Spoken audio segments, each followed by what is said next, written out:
Everyone, কেমন আছো তোমরা সবাই? আশা করি তোমরা সবাই খুব ভালো আছো আর আমিও ভালো আছি। রেগুলারে কোনো ভিডিও নিয়ে কিন্তু আজকে আমি আসিনি। আজকে তোমাদের সাথে শেয়ার করব একটা দুর্দান্ত স্বাদের রেসিপি। আর এই গরমের মধ্যে যদি এই রেসিপিটা দুপুরের মেনুতে থাকে তাহলে তো একদম পুরো জমে ক্ষীর। তো কাঁচা আম দিয়ে আজকে পাতলা করে মাছের ঝোল বানাবো আমি, তো সেটাই তোমাদের সাথে শেয়ার করব। তো চলো আর বেশি বকবক না করে সোজা চলে যাই, কেমন করে রান্নাটা করলাম তোমরা দেখে নাও। আর যদি তোমাদের ভালো লাগে বা বাড়িতে যদি কেউ ট্রাই করো অবশ্যই কিন্তু আমাকে কমেন্ট করতে ভুলো না। তো চলো দেখে নাও এবার রান্নাটা কিভাবে করলাম। আম দিয়ে মাছের টক বানানোর জন্য দেখো এখানে আমি নিয়েছি রুই মাছ, তোমরা চাইলে কিন্তু কাতলা মাছও নিতে পারো। আর মাছগুলো এখন আমি ভাজতে বসিয়ে দিয়েছি আর খুব হালকা করে মাছগুলো ভাজবো। আর লাগবে হচ্ছে সর্ষে বাটা, যেটা আমি কালো সর্ষে নিয়েছি। এখানে আমি কালো সর্ষেটা খুব সুন্দর করে বেটে নিয়েছি। আর দেখো এখানে রয়েছে 4 টুকরো বড় বড় আম আর আলুটা অপশনাল, তোমরা চাইলে কিন্তু দিতেও পারো, আর না হলে দেওয়ার দরকার নেই। আর এখানে আমটা একটু হলুদ হয়ে গেছিলো কিন্তু বেশ টক ছিল। সর্ষেটা দেখো আমি একটু ছেঁকে নিয়েছি আর ফোড়নের জন্য নিয়েছি শুকনো লঙ্কা আর 5 ফোড়ন, তোমরা চাইলে এখানে কাঁচা লঙ্কা অ্যাড করতে পারো। আর মাছগুলো দেখো আমি এরকম করে ভেজে নিয়েছি, খুব লালচে করে কিন্তু মাছগুলো আমি ভাজিনি। আর কড়াই যে বাদবাকি তেলটা ছিল মাছ ভাজার পরে সেই তেলটা দিয়েই কিন্তু আমি তরকারিটা কমপ্লিট করব, খুব বেশি তেলের দরকার নেই। তো দেখো এখন আমি দিয়ে দেবো ফোড়ন, 5 ফোড়ন আর শুকনো লঙ্কাটা ফোড়ন দিয়ে দেবো। দেওয়ার পরে কয়েক সেকেন্ড ভাজবো, ভাজার পরে কিন্তু আলুগুলোকে আমি অ্যাড করে দেবো। এই যে আলুগুলোকে এখন আমি অ্যাড করে দিচ্ছি, আলুগুলো খুব ভালো মতো করে ভাজতে হবে, যেহেতু আলু সেদ্ধ হতে একটু সময় লাগবে আর আম কিন্তু সেদ্ধ হতে অতটা সময় লাগবে না, তাই জন্য আমটা আমি একটু পরেই দেব। আর আলুটা আমি আগে ভালো মতো লালচে লালচে করে ভেজে নেব। বড় বড় 4 টুকরো আম দিলেই কিন্তু যথেষ্ট, বেশি আম দিলে কিন্তু এখানে খুব বেশি টক হয়ে যাবে, তাহলে সেটা কিন্তু খেতে ভালো লাগবে না। আর দেখো এই রান্নাটায় কিন্তু খুব বিশেষ মশলা লাগে না, 2-1টা মশলা দিলেই কিন্তু রান্নাটা খুব সুন্দর হয়। আর এই গরমের মধ্যে এরকম একটা তরকারি যদি দুপুরে খাওয়া যায় না, উফ, দারুণ তৃপ্তি করে কিন্তু ভাত খাওয়া যায়। তো চলো দেখতে থাকো রান্নাটা, অবশ্যই তোমাদের ভালো লাগবে। তো আলুগুলোকে যখন লালচে লালচে ভাজা হয়ে যাবে তখন কিন্তু আমি আমগুলো অ্যাড করব। তো আলুগুলো ভাজার সময় কিন্তু আমি এখানে নুন আর হলুদ অ্যাড করেছিলাম।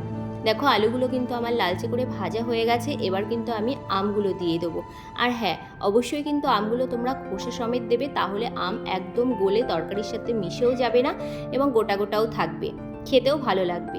তো আমগুলো এবার আমি আলুর সাথে খুব ভালো মতো করে ভেজে নেব, লাল লাল করে ভেজে নেব, তাতে করে খেতেও কিন্তু বেশ ভালো হবে। তো হালকা করে লাল লাল করে আমি ভেজে নেওয়ার পরে কিন্তু এরপরে আমি দিয়ে দেবো জল। আর এখানে কিন্তু অবশ্যই তোমরা হলুদের পরিমাণটা খুব বেশি দেবে না, একটু কম করেই কিন্তু হলুদটা দেবে। আর যেহেতু টক হবে পুরো রান্নাটাই, তাই জন্য কিন্তু নুনের পরিমাণটা একটু বুঝে দেবে। আর এখানে দেখো আমি একটু 1/2 টিস্পুনের মতো জিরে গুঁড়ো দিয়ে দিয়েছি। এই জিরে গুঁড়োটা যদি তোমরা ভেজে দিতে পারো তাহলে কিন্তু আরও বেশি ভালো হবে। যেহেতু আমার কাছে সেই মুহূর্তে ভাজা জিরের গুঁড়ো ছিল না, তাই জন্য আমি কিন্তু এমনি নর্মাল জিরে গুঁড়োই দিয়েছি। দিয়ে কিন্তু হালকা করে একটু ভেজে নিয়েছি, নেওয়ার পরে এবার আমি জল অ্যাড করব। তোমরা দেখতেই পাচ্ছ যে আমের কালারটা কিন্তু চেঞ্জ হয়ে গেছে, অনেকটাই ভাজা ভাজা হয়ে গেছে, আর বেশি ভাজবো না। এবার কিন্তু আমি জল অ্যাড করে দেবো। এই রান্নাটা সম্পূর্ণ আমি আমার নিজের মতো করে করার চেষ্টা করেছি, তোমরা অবশ্যই বাড়িতে ট্রাই করো। আর ট্রাই যদি করো অবশ্যই আমাকে কিন্তু কমেন্টে জানিও। তো জলটা একটু বেশি পরিমাণেই দেবো, যেহেতু রান্নাটা একটু পাতলা পাতলা হবে, তো তার জন্য জলের পরিমাণটা কিন্তু একটু বেশিই দিতে হবে। দিয়ে এবার আমি তরকারিটা ফুটতে দেব। আর তার আগে আমি একটু নুনটা দেখবো যে নুনটা ঠিকঠাক পরিমাণে আছে নাকি।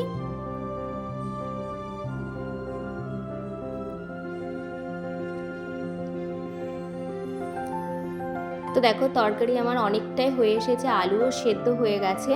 তো এখন আমি এই যে ভেজে রাখা মাছগুলো এখন অ্যাড করে দেবো, দিয়ে খানিকক্ষণ ফুটতে দেবো। আর এই সময় মাছগুলো অ্যাড করব, তার সাথে সাথে কিন্তু আমি সর্ষের যে বেটে ছেঁকে রেখেছিলাম, তো সেই সর্ষেটাই কিন্তু আমি সর্ষের জলটা আমি এখানে অ্যাড করে দেবো। যেহেতু কালো সর্ষে নিয়েছি ওই জন্যই কিন্তু আমি সর্ষেটা ছেঁকে নিয়েছি, যেহেতু খোসাটা না খাওয়াই ভালো, ওই জন্যই আমি কালো সর্ষেটা ছেঁকে নিয়েছি। মাছটা দিয়ে বেশিক্ষণ ফোটানোর দরকার নেই, অল্প একটু ফোটালেই হয়ে যাবে।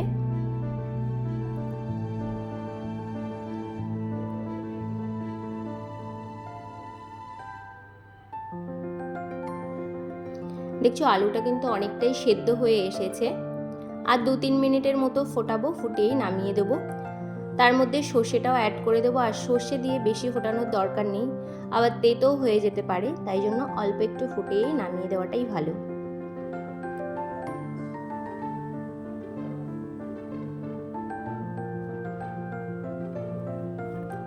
তার মধ্যে দেখো পরিমাণ মতো একটুখানি দিয়ে দিলাম চিনি, যেহেতু টকের রান্না একটু তো চিনি দিতেই হবে, নইলে খুবই টক হয়ে যাবে। তো অল্প পরিমাণে আমি এখানে দিয়ে দিলাম চিনিটা। আর নামানোর আগে কিন্তু দিয়ে দিলাম একটু সর্ষের তেল।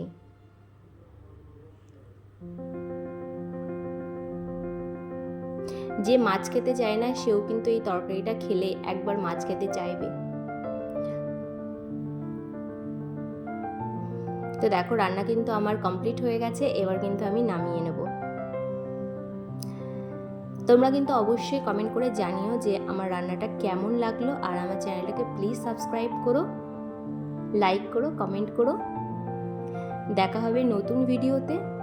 তোমরা সবাই খুব ভালো থেকো।